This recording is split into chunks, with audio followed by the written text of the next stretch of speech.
Good morning. It's Tuesday, August 3rd, and we have gathered for our morning devotion. And again, we're using Brian McLaren's Seeking Aliveness.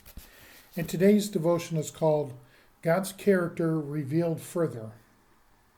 In light of the way stories engage with other stories and evolve around time, we can reconsider the story of Noah as an adaptation of an older stories from the Middle East. In one of those earlier versions, a gang of gods unleash a catastrophic flood as a personal vendetta against some noisy people who kept the gods awake at night. Ancient Jewish storytellers would have found that story repulsive, so they adapted it to reveal more of God's true character, replacing many vindictive gods who were irritable from lack of sleep with one creator who unleashes a flood to flush out human violence. That's certainly a step in the right direction, but the process doesn't have to end with the Noah story. After all, God's violence really doesn't solve anything in a Noah story, since Noah's family quickly starts cooking up more trouble so that soon things are just as bad as they were before the flood. We can't help but wonder, shouldn't God be better than that? To answer this question, we need to bring in another story. Later in Genesis, the story of Joseph.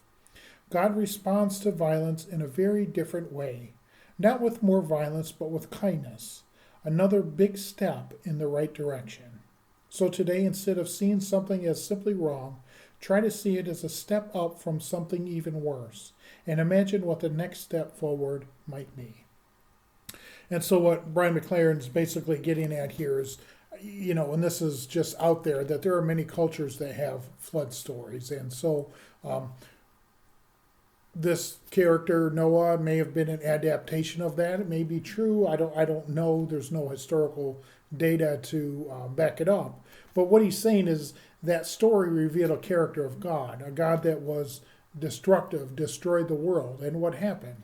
Noah's family survived with the animals, and they just went back to their very own way. So it revealed something about who God was.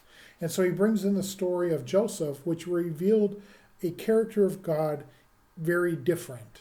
In that story is the violence of Joseph being thrown into a pit, being attacked by wolves, supposedly, being sold into slavery, all these things. But it revealed a characteristic of God, and that was the God of love and a God of compassion towards Joseph and Joseph's family as well. It revealed something different about God's character. And so God's character revealed further is the title of this, and this is just one example of this. So the stories in Genesis are slowly revealing who God is in this world and changing our view of God and showing different characteristics of God. And so it's an important lesson for us. So as we go about and look at all of the creation that God has made for us, we respond in gratitude. We respond in grace to seeing how God has used the created world to glorify himself for our purposes. Amen.